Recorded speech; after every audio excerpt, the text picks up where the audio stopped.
highlighting the topics that affect agriculture nationwide. It's the AgNet Weekly with Sabrina Halvorson, brought to you by AgNet Media. And now, here's this week's featured conversation.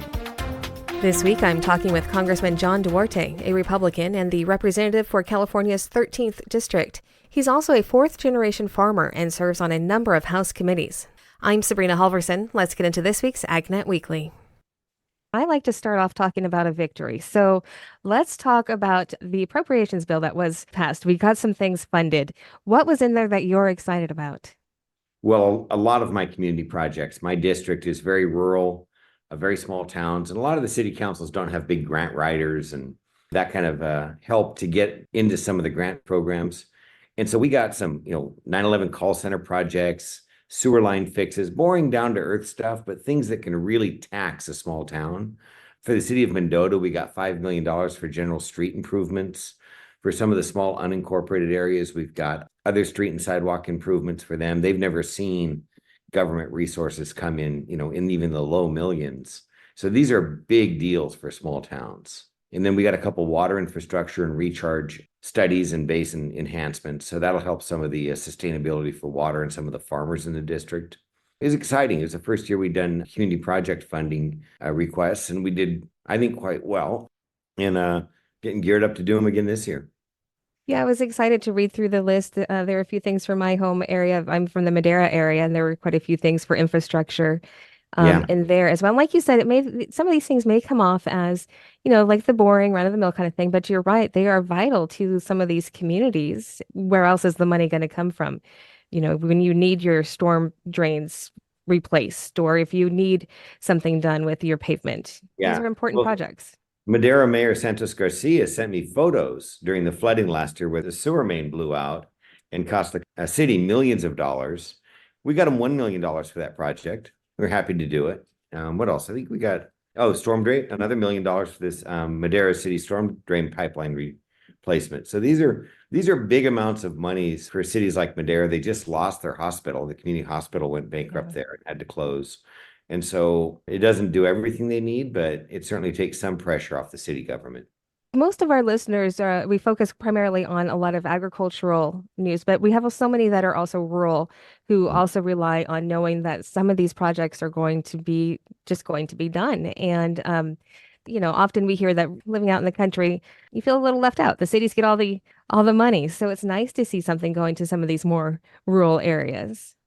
I'm on the Transportation Infrastructure Committee, and we just watched the grants come out from the big Transportation Infrastructure Jobs Act money, billions and, over $1 trillion package altogether. And they're bleeding some of the money out. Our valley needs extra freeway lanes. The Highway 5 and Highway 99 are jammed up with traffic. People can't get to work. It really limits how some of these working families can look at the horizon of their job opportunities when freeways aren't flowing properly. And instead of getting money for the real infrastructure we need, the water infrastructure we need, all these things, the Biden administration put $3.1 billion towards the high-speed rail boondoggle.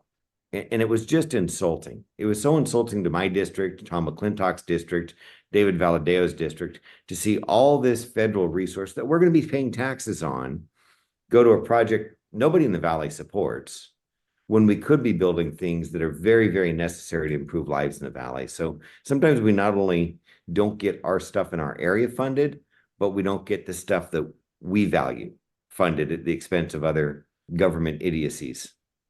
Yeah, so let me ask you, how's that high-speed rail project going? We're seeing a lot of action on that? That's a loaded question that I know the answer to, but please. Yeah, no, it's hard to watch. I mean, we've Mhm. got these big elevated platforms in the sky that will never be connected. Central Valley families need to get to work back and forth every day on roads that are complete, that meet their needs. We're paying gas taxes. We're paying income taxes. We're funding these things with government debt that we're going to have to pay off. And the high-speed rail just keeps, you're driving down 99 stuck in traffic, hitting potholes, and it's like these platforms are above you there in Fresno just laughing at you. Yeah. It's really, really unnerving. And a lot of the 3.1 billion will just be used for more environmental impact studies. I don't want to get lost on it today, but obviously, if they'd have run the high-speed rail down the Highway 5 corridor like it was originally planned, it would probably be done by now. But when you try and cross these river canyons, freeways, railroads, cities. You end up flying above them with these elevated platforms of concrete and steel and just huge resources. It's going to be $130 billion to go from Merced to Bakersfield. And we still don't have the engineering as to how we get over the Tehachapi's or over to the coast. So it's a real horrible example of government ineffectiveness. Yeah. The only thing that I have seen, this is petty, but I'm going to put it out there, that the only good thing I have seen from this is that, again, in my home county of Madera County, when you're on, I think it's Avenue 11, maybe it's 10 that it's on, and you go onto that over ramp that they made for the high-speed rail, you can stop because there's never any traffic. And I mean, there's never any cars out there, but you can stop at the very top of that and get some very beautiful pictures of ag land. Of course, it's Yeah, the ag land Almond that they Blossom. had to come in and destroy to put the, the thing there, but still, it's gorgeous. No, that's a small benefit. Yeah, I yeah, it say did buy a not. drone. Yeah, yeah. There's so much more we could say about the high-speed rail, but we won't because that's it's a lot. But let's talk about if we can, if you let me talk a little bit about the farm bill. Would that be okay? Sure. As we're getting funding going and we're seeing some wheels turning, what are you thinking about the farm bill? Will we still see one this year? I'm up in the air on that. Any farm bill that we do this year will probably have to go through suspension, meaning we need 2/3 of the entire Congress to vote for it, which also to some degree means it may be a spending blowout, which there's not a lot of appetite for. There's a lot of money already in the farm bill. If we look at some of the Inflation Reduction Act or Inflation Inflammation Act, we call it, there's a lot of money in farm programs for conservation that is going to be spent over the next 2 or 3 years.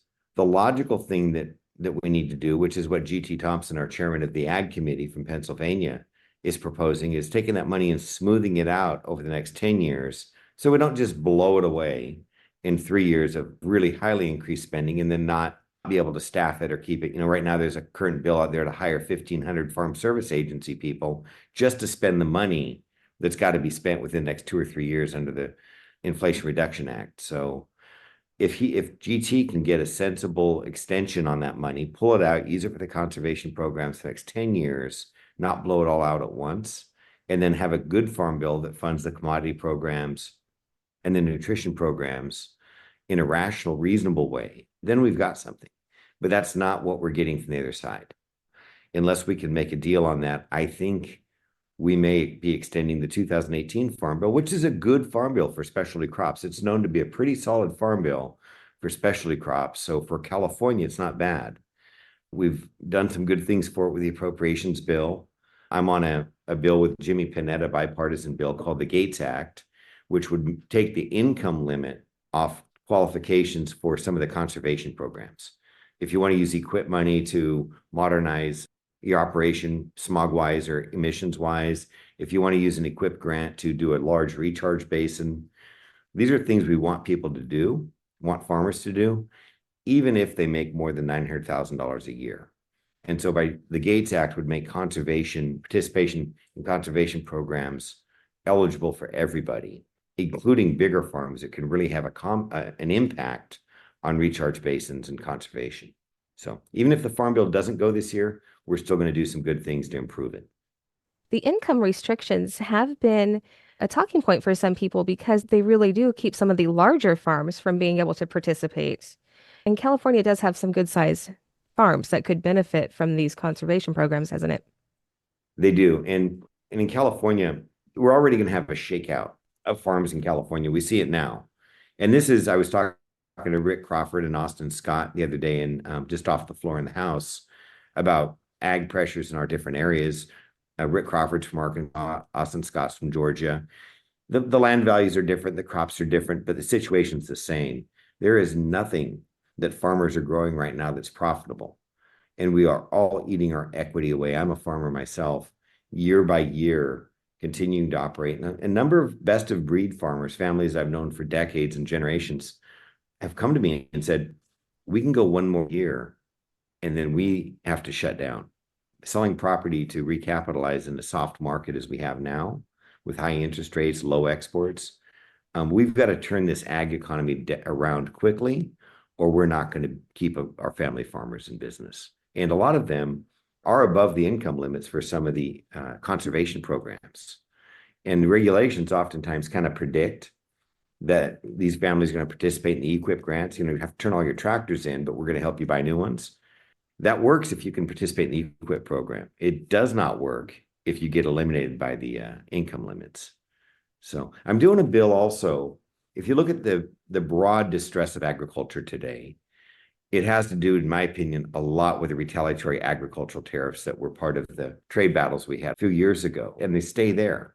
And we won a lawsuit at the World Trade Organization over the retaliatory tariffs from China that went for 5 years. We won it last year, and the retaliatory tariffs from China are still in place. So the World Trade Organization is not providing solutions to some of these problems, and the impacts are being felt broadly across American agriculture. So I've got a bill called the Market Facilitation Retaliatory Agricultural Tariff Supplement Act, so MFRATS.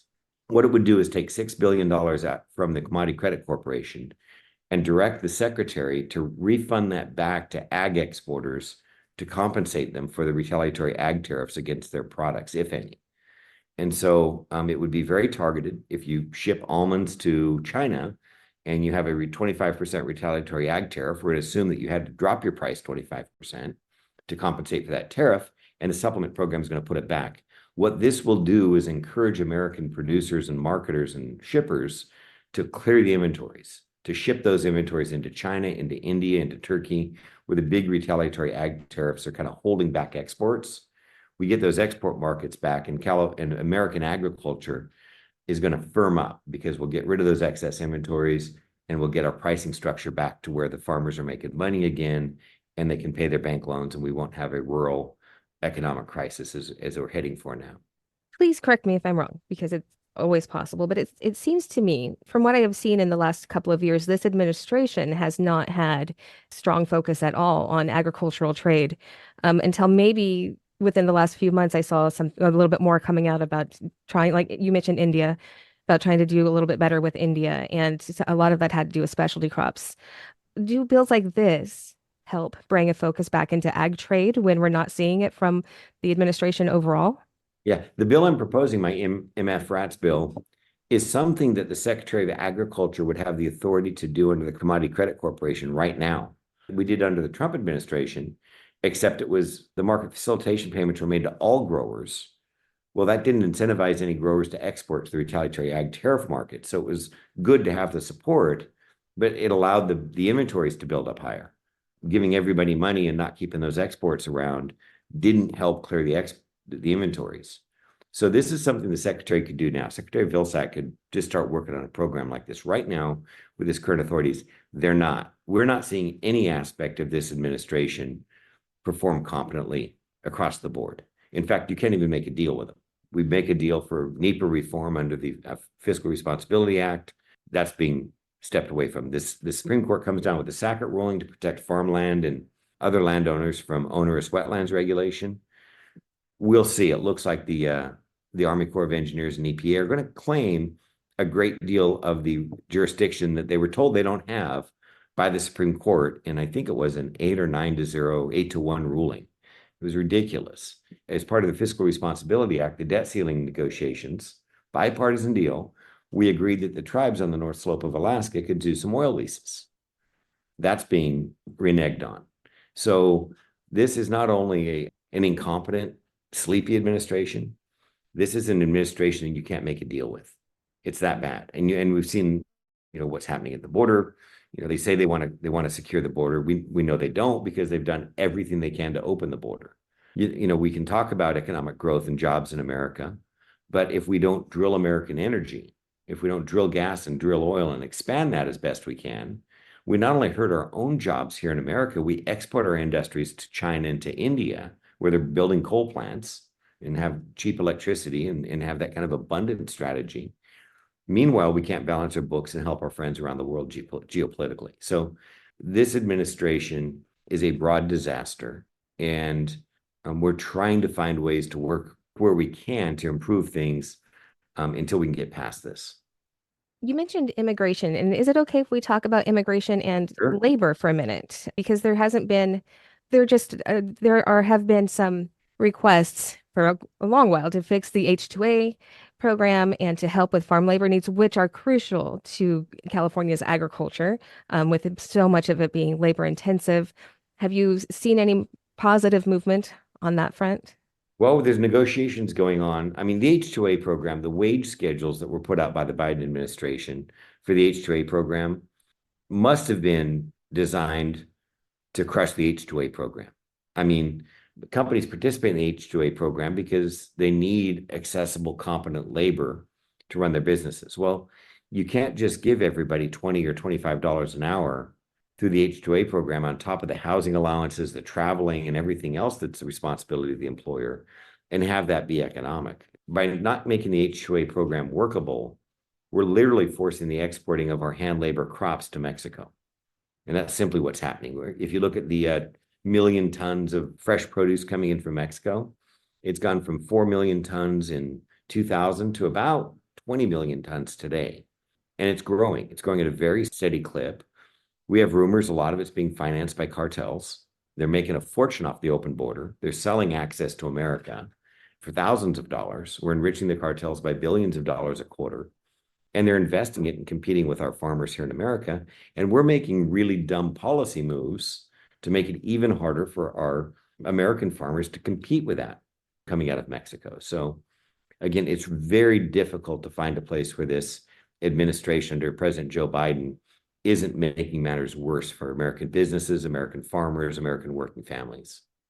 Just this morning, I read something on the adverse effect wage rate. It was just clear to me from reading this article that people didn't understand the rule with how farm workers are paid and how that is calculated, I guess. And you mentioned, in fact, everything on top of their hourly rate, including transportation, the housing allowance, so many things that other workers don't get. You know, if you are working at your corner McDonald's or whatever, you're not getting also a housing money or transportation. So there has been also a, call for fixing that wage rate. And there has been, more conversations on that. Are you feeling like people are understanding that need? And when you talk to others in DC, as you're having these conversations, are they understanding the difference between what the farm laborers are actually getting versus what, the minimum wage workers are getting? I don't know. There is a bipartisan working group on that issue, and they've put out some reports that they're meeting with the administration. But I don't hear anything that hopeful that the administration is going to be changing policies and pulling those wage rates down again. I mean, and we've got, and then look at the border. We've got folks coming across the border from all over the world, some of them getting flown in by the Biden administration on our nickel, paying off the cartels to get across the border, making a phony asylum claim as they come across the border, and then getting a work permit as they're paroled into the country. Then they go into the Central Valley, my district, and they can get a job. They've got a social security number. They've got a work permit. Families who've been living here in the shadows trying to go through the immigration process for decades are being stepped in front of by people who've bribed the cartels and made a false asylum claim. And this is a huge inequity up and down the valley. And there's no sign the administration wants to fix any of this. I hate to be that negative on the administration, but they're simply doing a lot of things that are coming down on the backs and the heads of working families that are trying to make ends meet. We've got food assistance in the Farm Bill at the highest it's ever been. We've elevated it even since the COVID levels. So government dependency is thriving, but we still have Kellogg's running Super Bowl ads telling financially stretched Americans to have breakfast cereal for dinner. This is the first generation of Americans that are reverting to a starch diet, taking produce and protein off their plates. And part of the reason we have huge ag inventories is retaliatory ag tariffs.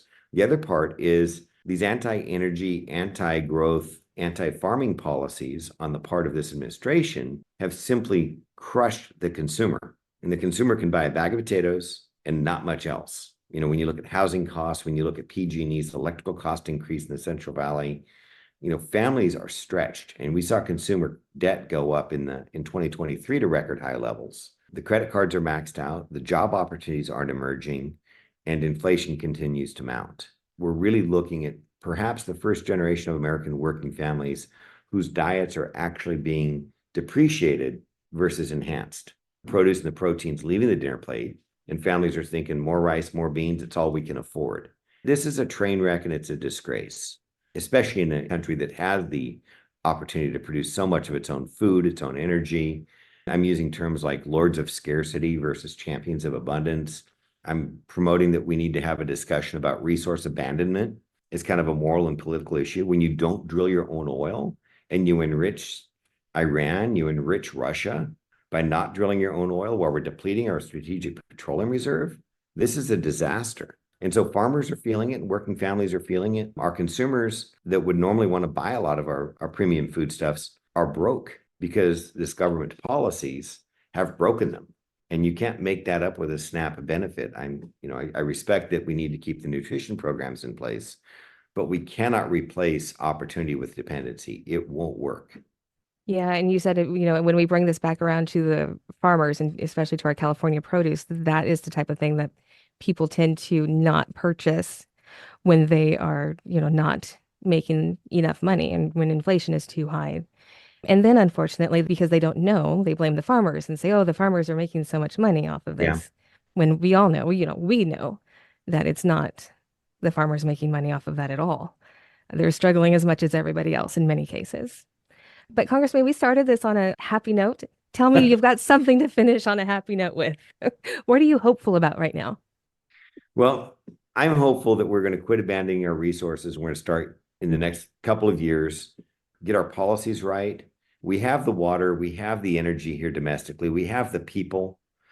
We can do better. We've done better and we can do better. And I think the American voters are waking up and understanding that feel-good ideas that are untested may or may not work. And we shouldn't test them on a nationwide scale and make a full religious type commitment to them before we've seen them successfully improve lives. And I really think that's where we're heading. I think that's where these elections are going to take us. And I do believe a year from now, we'll be talking about America moving forward with policies that work for working families and work for farms and business, pro all forms of energy, pro-American energy, water on the farms, being rational about our industrial policy, and really having a large consensus around the benefits of abundance versus the cost of scarcity. And we're going to change directions. The nice thing is, 4 years ago, before COVID, 5 years, Americans knew what it was like to thrive, broadly. Then we had COVID. We handled that probably with a little bigger hammer than we needed. And then coming out of COVID, we chose scarcity policies. We chose to not optimize our domestic energy. We chose not to free our business. We chose not to let the market take care of wages and such things. And we chose not to invest in infrastructure that we actually need versus infrastructure that might feel good or satisfy some constituency that isn't most of us. We can fix these things. These things we can do better at. And I think we will very soon. All right. Do you have anything else that you wanted to talk about or anything else you'd like for my listeners to know? No, I really appreciate the time here, Sabrina. We covered a lot of ground. I'm honored to represent my district. These are working families. This is a Hispanic Voting Rights Act district here in California. Mm-hmm. It's a fairly democratic district historically. I'm really happy to be able to come here and fight to make the changes that help working families in my district and find policies that help working families across America. Thank you again to Congressman John Duarte of California. If you'd like to hear more conversations like this, make sure you click that follow button. I'm Sabrina Halvorson for the AgNet Weekly.